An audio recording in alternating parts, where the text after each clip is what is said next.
Hey everybody, welcome back.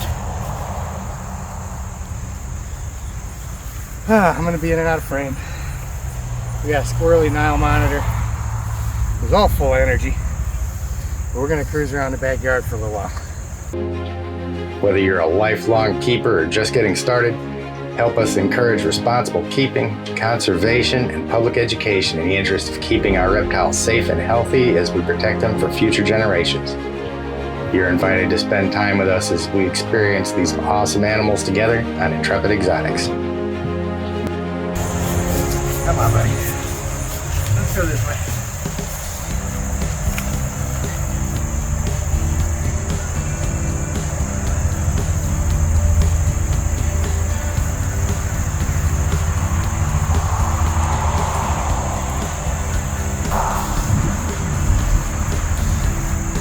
There we go.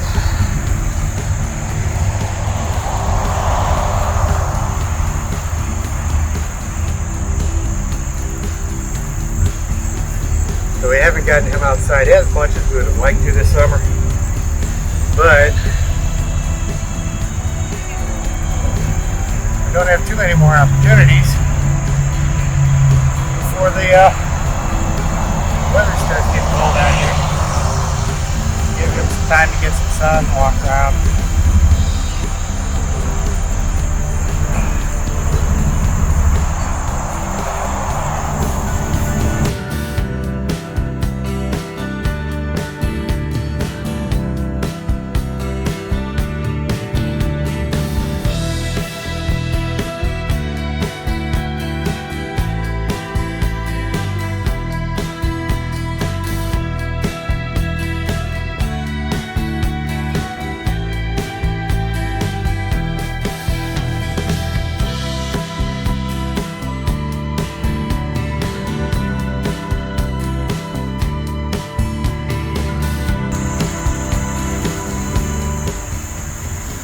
He is very much his own boss when we come out here.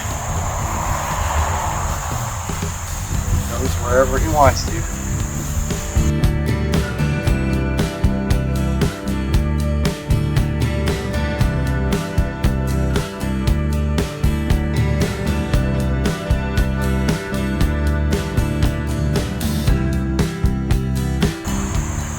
Completely GI'd the inside of the reptile room. Got that good. Oh man.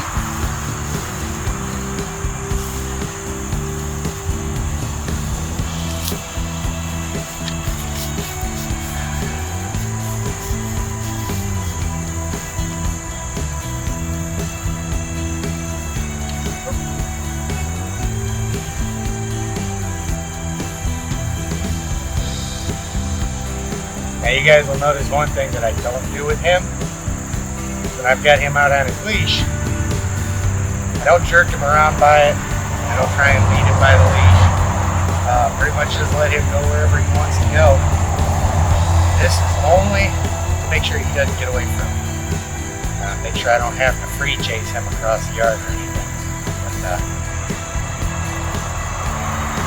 all in all, he does pretty good, especially once he gets outside.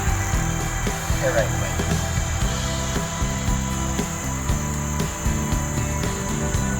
Don't get outside here enough.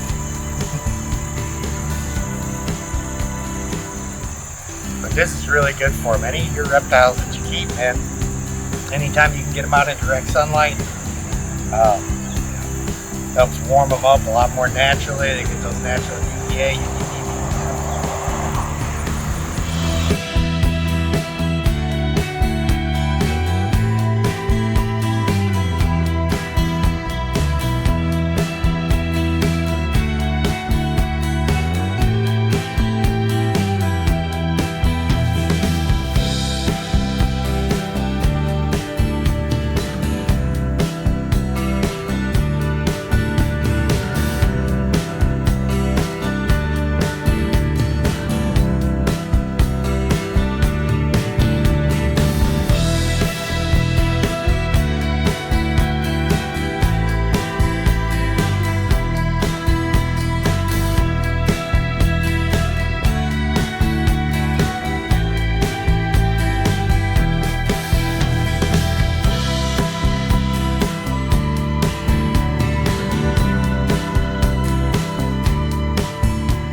Apollo. This is our male berm.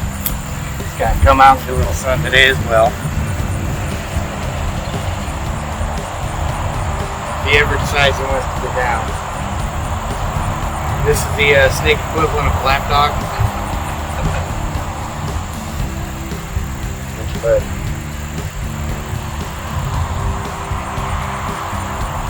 it always takes them a little while to kind of get acclimated to get outside. They used to the indoor lights and whatnot. So you get them out in direct sunlight, you can wig them out a little bit sometimes. But once he gets down, he's typically ready to go.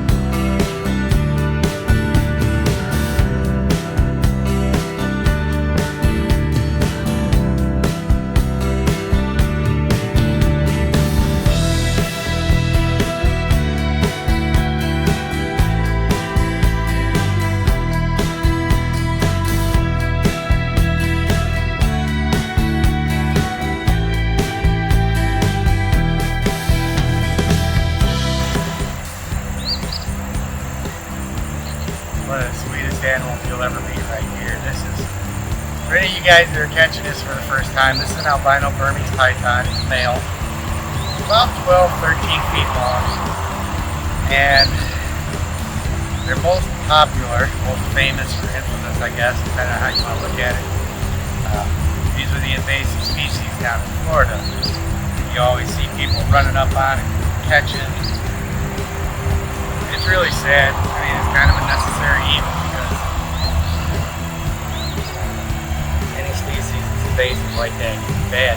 But up here in North Carolina, he wouldn't survive up here if he got released, which is of course a big point that we push. Never ever release any of your animals, even if it's an environment where they can't thrive. You know, you get into a position where you don't know what else to do with them. Call somebody, get on Facebook, get in one of the reptile groups.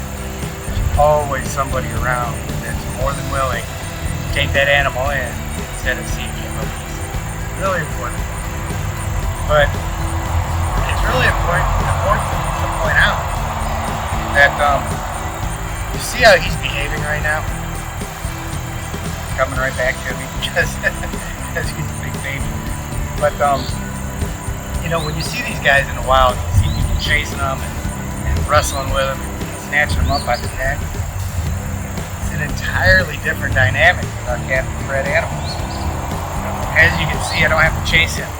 He just circles right around and he's coming right back to sit on my foot again. You know, these animals, regardless of whether you want to believe it or not, we form attachments with them. They know us, they trust us, and we really do have. Yeah, right. I trust you more than I trust me.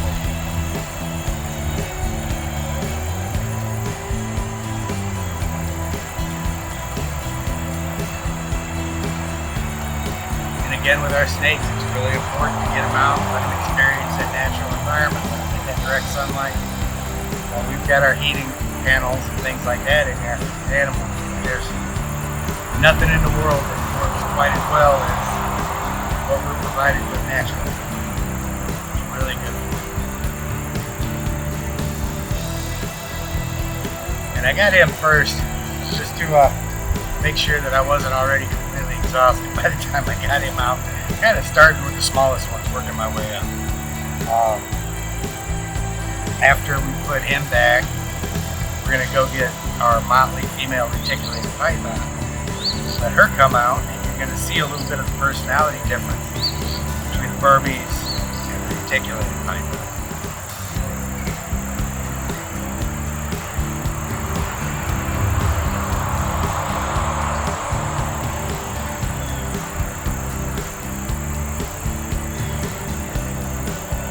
I would normally let these guys stay out a lot longer, but under the circumstances, since we're filming right now, I want to be able to have enough space to get everybody in. But I'll let them out.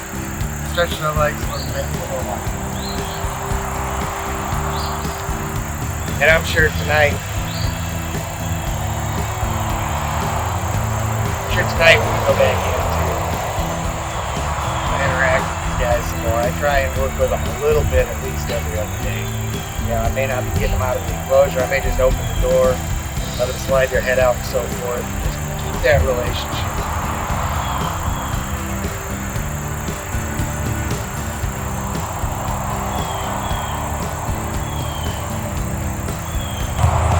You want to be careful too. You'll see how I pick him up. I don't just really grab him by one point and start slinging. I try and support him all the way up as much as I can. Because you figure, you know, these guys have got a little bit of weight to them. And they can feel it when you pick them up. And they're all just one big long spine. So you gotta try and be a little bit careful, especially when they get bigger, because you can still hurt them. They're big muscular noodles. But we still want to be respectful of them and make sure we're not hurting them. Ain't that right? Sweetest snake in the world right here. So I'm gonna let him go back in. We're gonna go get Monty a big retic, see how she does.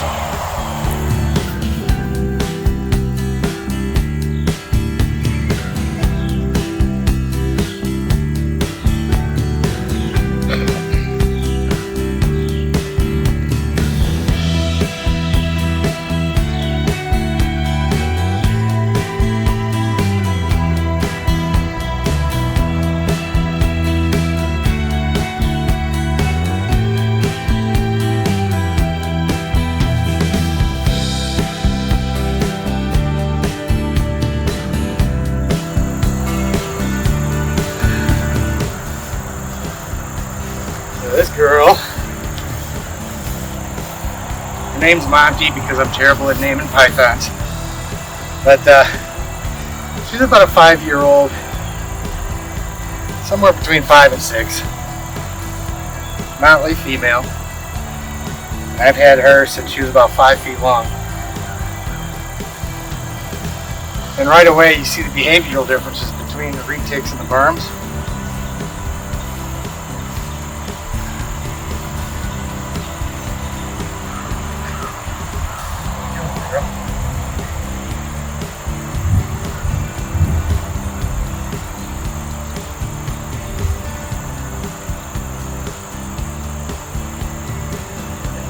Doesn't want anything to do with me today. All she wants to do is run for a little while. So, what we do in these cases is we just got to keep moving them and moving them and moving them. Keep her crawling off into the woods, getting into this whole building thing.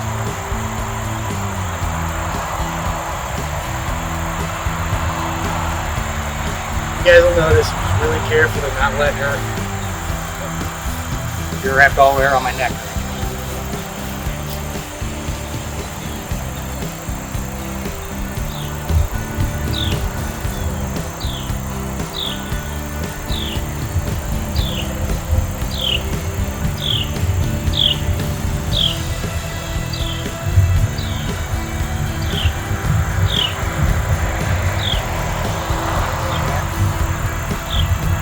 Want to run out of the sun and out towards the wood line here.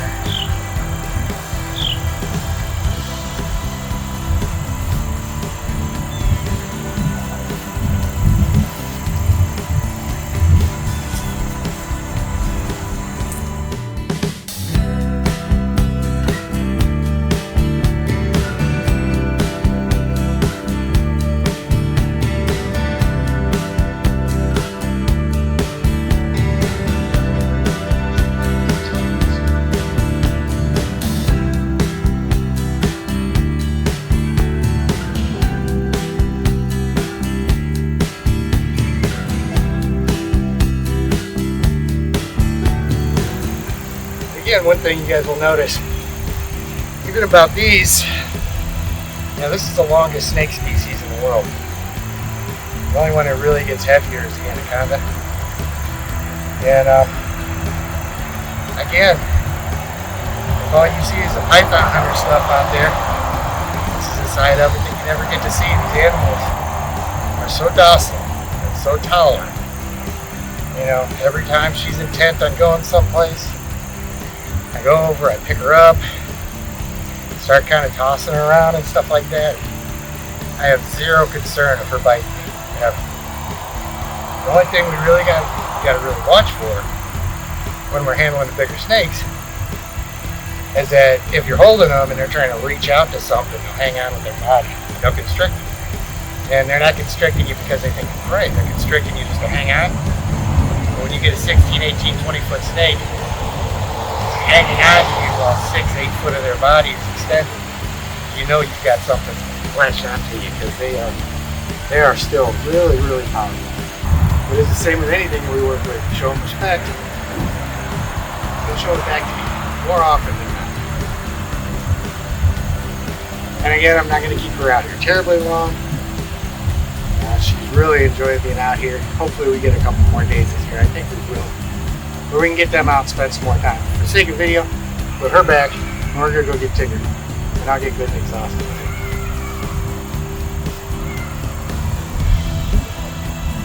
Tracking me again.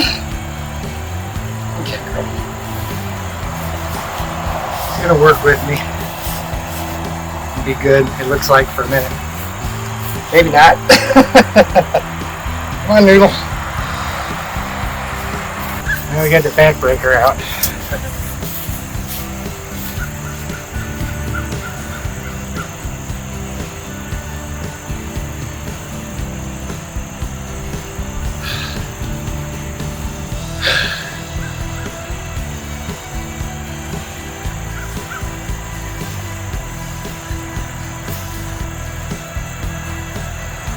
This guy is a male.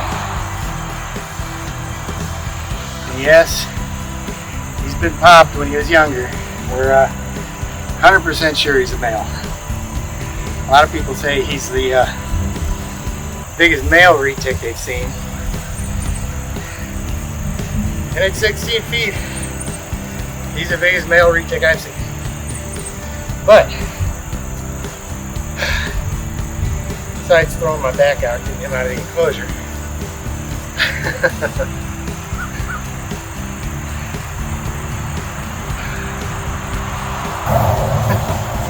Come on. Come on, buddy.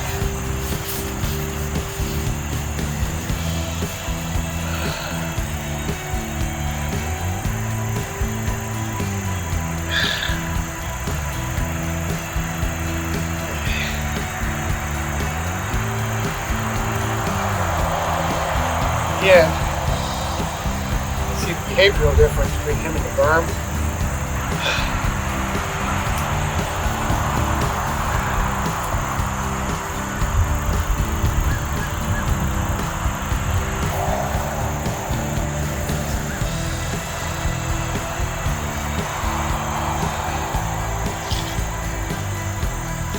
There we go.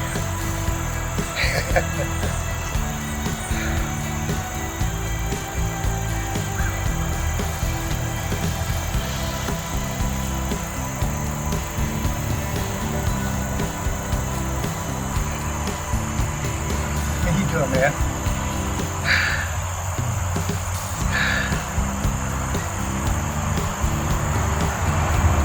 You okay?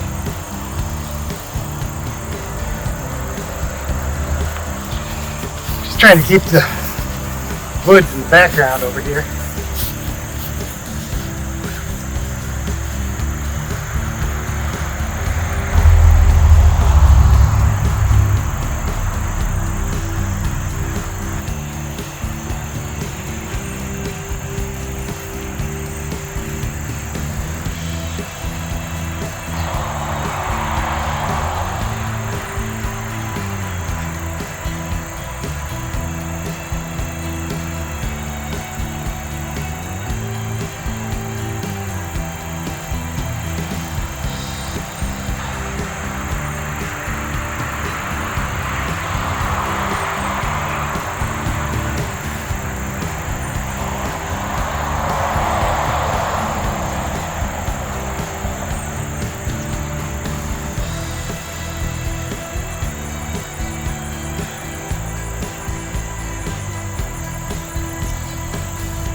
As you guys can see, these bigger snakes, although they don't mean us any harm, they can be a challenge to work with.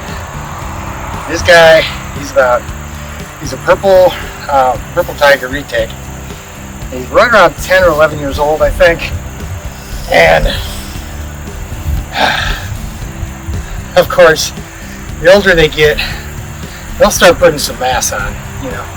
They won't be as spindly and noodly as they get a little bit older. But there's one thing that I point out to a lot of people that want to keep big snakes, is that you got to completely get over your fear of them.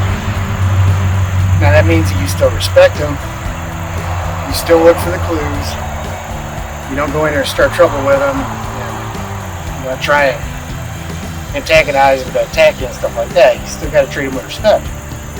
But you 100% can't be afraid of them, because you got to go over an 80-pound animal, this much energy,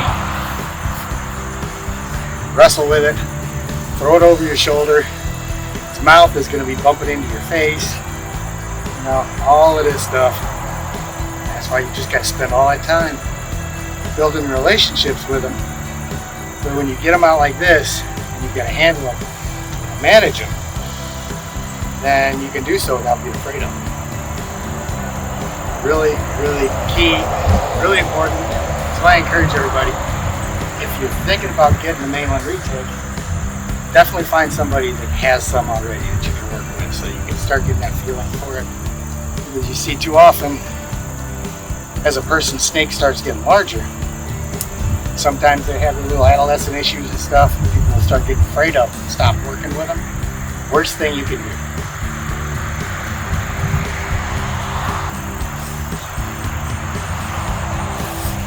So again, I'm gonna go and put him back. We'll get a couple more days with these guys outside before the year's up, but I legit hurt my back getting him out of the enclosure. So we're gonna go send him home, go upstairs, start putting his stuff together to edit, so you guys can enjoy a little bit of the hangout time we had today with us. Excuse my pen. He's heavy. Man, again, if you guys ain't subscribed to the channel, do that. Get down and hit the notification bell so you can see when we put new stuff out. And jump on the Patreon as well. We're going to be building that up. We'll be starting a Discord server here over the course of the next couple days. So we'll have that available for you guys as well. So you guys have an outstanding day. And I'm going to go put this behemoth back. And we'll see you guys next time.